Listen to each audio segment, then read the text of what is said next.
नमस्कार दोस्तों, Raman astrologer from Chandigarh. आज का हमारा विषय है देव गुरु बृहस्पति यानी जुपिटर।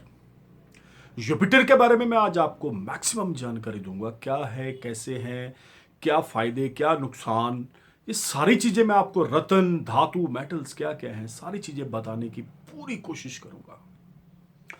तो दोस्तों, एपिसोड की शुरुआत करते हैं। सबसे पहले एक चीज मैं आपको यहां पे और क्लियर बता देना चाह रहा हूं।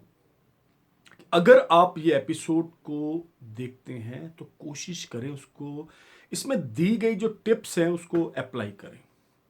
रिजल्ट्स पक्के हैं। हाँ, तो बात कर रहे हैं देवगुरु बृहस्पति की। देवताओं के गुरु, जो देवताओं के गुरु हैं उनकी उपाधि देखिए वो क्या है। नतमस्तक है, उनको सलाम है। मैं इस प्लेनेट का तो मैं जबरदस्त कायल हूं। देवगुरु बृहस्पति जो है, ये अपने आप में इनका जो वर्ण है, जो इनका तेज है, वो वर्ण पीला है। धातु इनका गोल्ड है, सोना है। वह पत्थर इनका पुखराज है। दिन वीरवार, आप इसे पहनेंगे आपको फायदा बहुत ही मिलेगा। एक चीज और मैं आपको यहां पे दोस्तों क्लियर बता देना चाह रहा हूं कि देव गुरु बृहस्पति का जो पत्थर है पुखराज, ये पीले रंग का होता है, ये व्हाइट रंग में नहीं आता है। शादी ना हो रही हो, शादी में विलंब आ रहे हो, पढ़ाई लिखाई में मन ना लग रहा हो, या आप हायर स्टडी लेना चाह रहे हैं, तो ये पत्थर जरूर पहनिएगा, आपको इसके बहुत ही बड़े फायदे मिलेंगे। सेलोन का पत्थर लीजिएगा। हाँ, इसकी ग्रेविटी 4 आएगी। लैब टेस्टेड लीजिएगा, पूजा करवा के, शुद्ध करवा के आप इसे वीरवार को, वह गुरु पुष्य नक्षत्र के अंदर आप इसे धारण कर सकते हैं। इसका जो पहनने का सिस्टम है वो आप गले में भी इसे धारण कर सकते हैं। वह दाहिने हाथ की सबसे जो तर्जनी पहली अंगुली है अंगूठे के साथ वाली, उसमें भी आप इसे धारण कर सकते हैं। दोस्तों, पूजा करवा के, शुद्ध करवा के ही आप इसे पहनिएगा। अब बात कर रहे हैं देवगुरु बृहस्पति की। कई बार हमने ऐसा देखा है, कुछ लोग समाज में, सोसाइटी में, जो ओवरफैटी भी हैं, या हम देखते हैं पर्सनैलिटी बहुत है, वर्ण तेज इतना है, बात करने का सलीका, ढंग, हम हैरान हो जाते हैं कि अच्छा, मोटापा होने के बावजूद भी उनकी पर्सनैलिटी बहुत है दोस्तों। तो वो क्या है? वो देवगुरु बृहस्पति ही है। बाल घुंघराले होंगे, बड़े अच्छे चमक वाले बाल होंगे, और सबसे इंपॉर्टेंट चीज मैं आपको बता देना चाह रहा हूं दोस्तों, उनको बोलने का सलीका, बोलने का ढंग बहुत अच्छा होगा। ज्ञान के देवता हैं ये। जो ज्ञान हम बोलते हैं, ज्योतिष में बोला जाता है, देवगुरु बृहस्पति जो है, ये ज्योतिष में अपनी इतनी बड़ी इनकी उपाधि है कि नवग्रहों के अंदर सबसे बड़े प्लेनेट माने जाते हैं। फेब 14 से लेके मार्च के बीच में ये बहुत ही वेरी नियर टू धरती आ जाते हैं। हाँ, एक चीज और बता दूं, वनस्पतियां जितनी उगती हैं इस समय के अंदर उगती हैं, जो वैद डॉक्टरी का काम कर रहे हैं, सुनार का काम, फूड का काम, उनका जुपिटर बहुत अच्छा होगा दोस्तों, अगर वो बहुत हाई लेवल पे बैठे हुए हैं तो।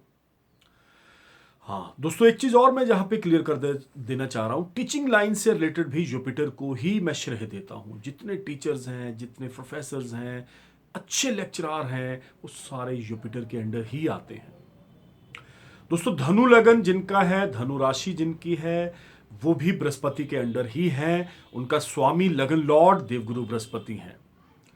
बहुत ही अच्छे ढंग से उनको बोलने का ढंग होता है, सॉफ्ट स्पोकन होते हैं, और मैं यहाँ पे बोलूँगा कि वो समझ लेते हैं आगे वाला बंदा उनको क्या बोलना चाह रहा है। बहुत तोल मोल के भी बोलते हैं वो। गुरु की महादशा, इनको गुरु भी बोला गया है। देवगुरु बृहस्पति की महादशा, अंतरदशा, प्रत्यंतर दशा अगर उच्च की लग जाए तो बंदा किसी मठ का बहुत ही हायर पोस्ट पे जाके बिठा दिया जाता है। लोग उसके पैरों को हाथ लगाना शुरू कर देते हैं। अगर आपका बृहस्पति उच्च का है दोस्तों, तो मैं आपको एक और चीज बता दूं, आप वाक सिद्धि प्राप्त कर लेते हैं। वाक सिद्धि का मतलब समझिएगा कि आप जो बोलेंगे वो सत्य, सच, बुरा हो या अच्छा हो, वो पक्का हो जाएगा। तो सोच के समझ के ही बोलिएगा दोस्तों, कोई ऐसी चीज ना बोलिएगा जिससे किसी का नुकसान हो जाए। तो बात करते हैं देवगुरु बृहस्पति की। इसकी महादशा बहुत लंबी महादशाएं हैं। अगर ये नीच के हो जाएं, मकर राशि मिथुन राशि के अंदर चले जाएं, तो समझ लीजिए बंदे को कोई नहीं बचा सकता है। घर का सोना मिट्टी के भाव में बिक जाएगा। प्रॉपर्टीज, कर्जे, हर तरफ से, चारों तरफ से कुछ ना कुछ उथल पुथल मची रहेगी। कई बार तो मैंने ऐसा देखा है, कुछ ऐसे लोग हैं, मैं किसी की specifically I am not target, मैं किसी को टारगेट नहीं कर रहा, लेकिन बोलते हैं जैसी महादिशा वैसी हमारी दिशा। मैंने ऐसे लोग देखे हैं जो धर्म के नाम पर गलत, जिन्होंने प्रेस अपनी सीधे छपवाई हुई हैं कि हम लंगर की पर्ची काटने आए हैं, अब यहाँ पे निर्माण हो रहा है, गौशाला का निर्माण, मंदिर का हो रहा है, तो आप हमें फंड्स दे दीजिए। ये देवगुरु बृहस्पति जब नीच के हो जाते हैं तब ऐसी हरकतें होती हैं। 6, 8, 12 के अंदर बृहस्पति अगर मिथुन वह मकर राशि के हो जाए तो हालात खराब हो जाते हैं दोस्तों। हाँ, देवगुरु बृहस्पति अगर तुला राशि में चले जाएं तो वाक सिद्धि ऑटोमेटिकली हो जाती है। लोगों को अपनी तरफ वो बंदा अट्रैक्ट करना शुरू कर देता है। तो दोस्तों, मेरी एडवाइस है आपको, अगर आप अपना कुंडली का विश्लेषण मेरे से करवाना चाह रहे हैं तो नीचे स्क्रीन पे मेरा नंबर डिस्प्ले हो रहा है, you can call me any time. दोस्तों, एक हम्बल रिक्वेस्ट है, अगर आप कॉल कर रहे हैं तो प्लीज समय दीजिएगा हमें। एकदम से हमारे कार्यालय में, हमारे ऑफिस में, वह मेरे से अगर आप बात कर रहे हैं तो दोस्तों ये ना भूलिएगा कि 5 मिनट के अंदर, 2 मिनट के अंदर आप हमें बता दीजिए, अभी के अभी, मतलब कुछ ऐसा बता दीजिए कि चमत्कार हो जाए। मैं चमत्कार वाला बंदा नहीं हूं, मैं एम नॉट ए बाबा, मैं एक नॉर्मल बंदा हूं। मैंने भी एस्ट्रोलॉजी के माध्यम से आपको बताना है दोस्तों। ज्योतिष, आपको एक सबक, मैं आपको ज्योतिष में एक चीज बताने जा रहा हूं। ज्योतिष जो है ये हिंदू वैदिक धर्म के अंडर आती है।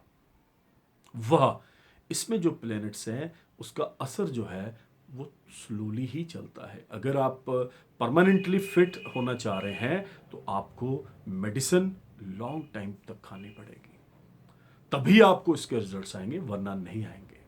तो चमत्कार वाले बाबा वो अलग बैठे हुए हैं, हमें उनके बारे में नहीं पता। जो 72 आवर्स में ये कर देंगे, वो कर देंगे, वो तो उनको ही पता है जी वो क्या करेंगे।